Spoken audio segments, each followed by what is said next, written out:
जब मृत्यु सामने खड़ी हो तब क्या स्मरण करना चाहिए? जब आत्मा का रहस्य जानना हो तब किससे पूछें? जब जीवन के विराट सत्य को देखना हो तब कौन दृष्टि देगा? गीता के 8वें से 11वें अध्याय तक श्री कृष्ण हमें आत्मा, परमात्मा, मृत्यु, भक्ति, ज्ञान और उनके विराट स्वरूप तक की यात्रा पर ले जाते हैं। ये वो अध्याय हैं जो आत्मा को केवल समझाते नहीं, जगाते हैं। ये वो उपदेश हैं जो केवल सुनने योग्य नहीं, जीने योग्य हैं। यदि आप इस ज्ञान को आत्मसात कर लेते हैं तो न भय बचेगा, न मोह, केवल ईश्वर रहेगा और आपकी आत्मा का तेज। आइए आज हम गीता अध्याय 8 से 11 के ज्ञान सरोवर में डुबकी लगाते हैं। गीता अध्याय 8, जिसे अक्षर ब्रह्म योग भी कहा जाता है, में श्री कृष्ण अर्जुन को अक्षर और ब्रह्म ज्ञान का उपदेश देते हैं। इस अध्याय में मुख्य रूप से जीवन के अंतिम पड़ाव पर क्या करना चाहिए, मृत्यु का रहस्य क्या है और परमात्मा की प्राप्ति का मार्ग क्या है, इन्हीं प्रश्नों का उत्तर श्री कृष्ण बताते हैं। वे कहते हैं, जीवन के अंतिम पड़ाव पर मनुष्य जिन भावों को स्मरण करता रहता है, अगले जन्म में वह उसी रूप में जन्म लेता है। जो व्यक्ति अंत समय में भगवान को स्मरण करते हुए देह त्याग करता है, वह भगवान को प्राप्त होता है। जीवन के इस पड़ाव पर ध्यान और ओम मंत्र का जाप परमेश्वर के करीब पहुंचाता है। जीवन के अंत के बाद दो ही मार्ग बताए गए हैं, प्रकाशमय और अंधकारमय। जो अंधकारमय गति प्राप्त करता है उसे दोबारा लौटना पड़ता है, और जिन्हें प्रकाशमय गति प्राप्त होती है वे मोक्ष को प्राप्त कर जाते हैं।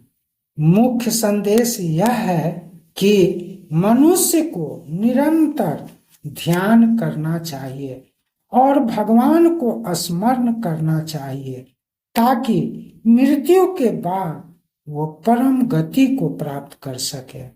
गीता अध्याय 8 से हमें संदेश दिया गया है कि मृत्यु के समय ईश्वर को स्मरण करना चाहिए, जो पुनर्जन्म से मुक्त करता है। गीता अध्याय 9, जिसे राज विद्या योग या राजगुह्य योग भी कहा जाता है, भगवत गीता का एक महत्वपूर्ण अध्याय है। इस अध्याय में श्री कृष्ण अर्जुन को ज्ञान और भक्ति के माध्यम से मोक्ष प्राप्त करने का मार्ग बताते हैं। वे कहते हैं कि ज्ञान और भक्ति दोनों ही मोक्ष का मार्ग है।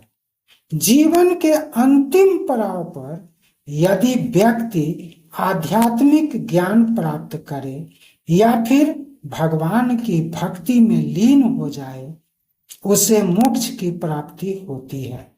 यदि व्यक्ति इस पड़ाव पर भी सांसारिक मोह माया में ही पड़ा रह गया और ना अध्यात्म को समझा, ना ही भगवान की भक्ति की, तो निश्चित रूप से उसे पुनर्जन्म प्राप्त होगा। इसी अध्याय में श्री कृष्ण स्वयं को सृष्टि का रचयिता और संचालक बताते हैं। वे कहते हैं, जो भी व्यक्ति उनकी भक्ति, श्रद्धा और समर्पण भाव से पूजा करते हैं, वे सदा उसके साथ रहते हैं और मृत्यु उपरांत उसे मोक्ष की प्राप्ति होती है। इसी अध्याय में श्री कृष्ण अर्जुन को अपना गूढ़ रहस्य बताते हैं। वे कहते हैं, जो व्यक्ति उन्हें मनुष्य समझकर पूछते हैं वे अज्ञानी हैं। वे उनकी प्रशंसा करते हैं जो उन्हें भगवान के रूप में पूजते हैं।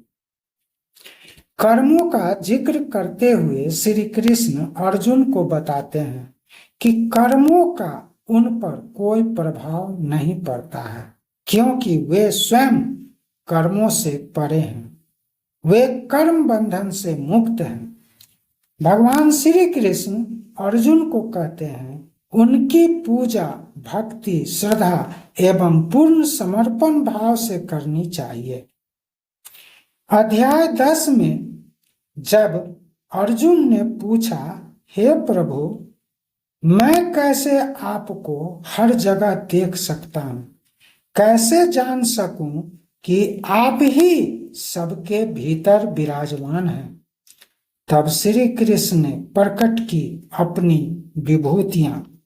श्री कृष्ण कहते हैं, हे अर्जुन, ना तो देवता और ना ही महर्षि मेरी विभूतियों को पूर्णतः जान सकते हैं, क्योंकि मैं ही उनका आदि हूं, जो मुझे जन्म रहित अनादि और सब लोगों के कारण स्वरूप जानता है, वह मोक्ष को प्राप्त करता है।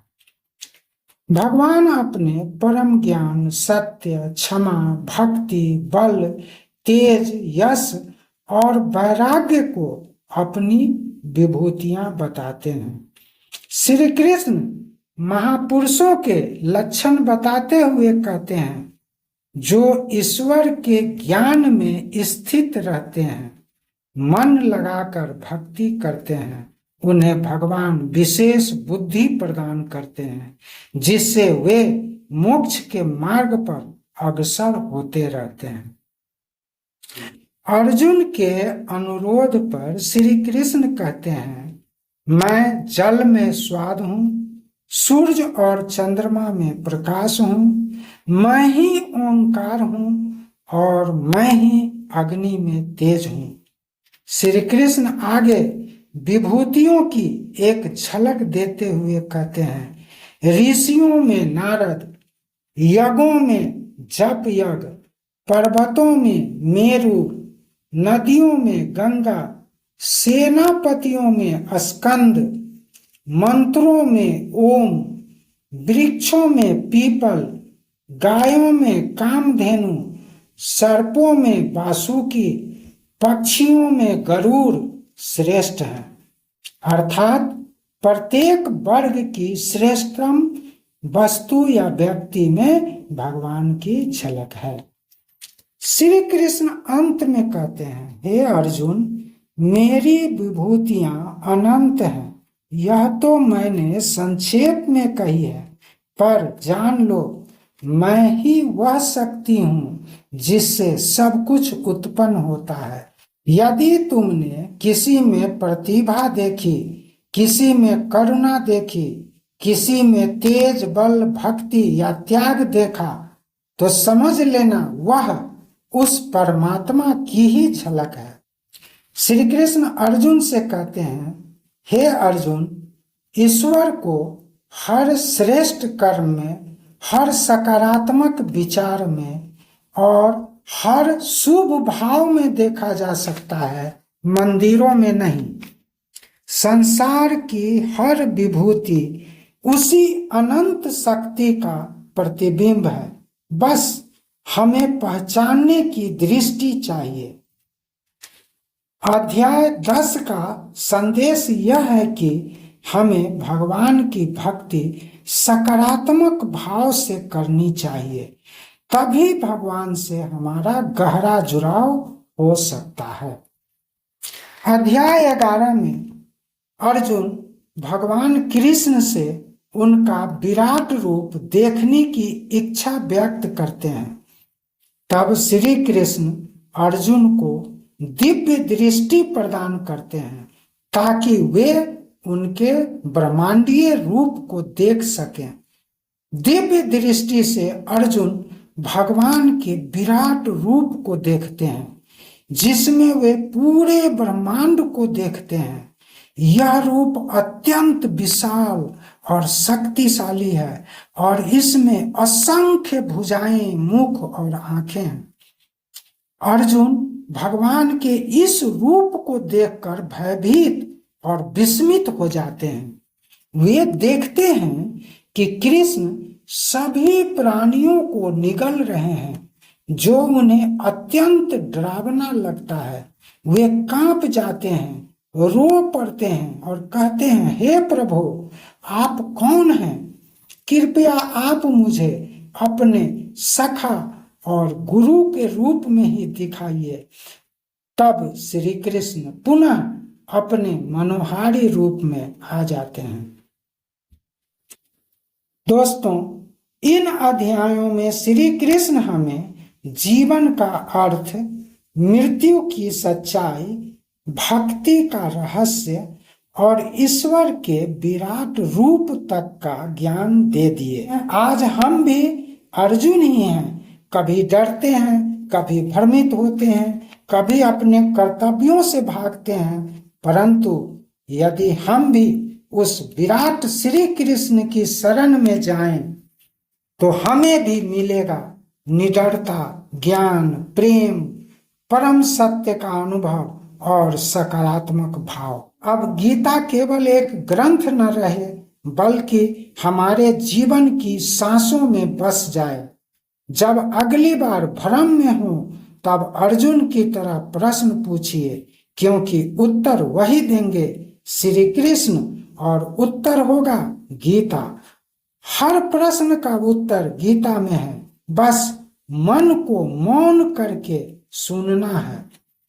दोस्तों, गीता का यह ज्ञान यदि पसंद आया हो तो कृपया वीडियो को लाइक, शेयर और कमेंट करके अपना समर्थन दीजिए, और चलते चलते चैनल नागा साधना को सब्सक्राइब करते जाइए। शीघ्र ही मिलता हूँ गीता सार भाग 4 के साथ। हमें आज्ञा दीजिए। जय श्री कृष्णा।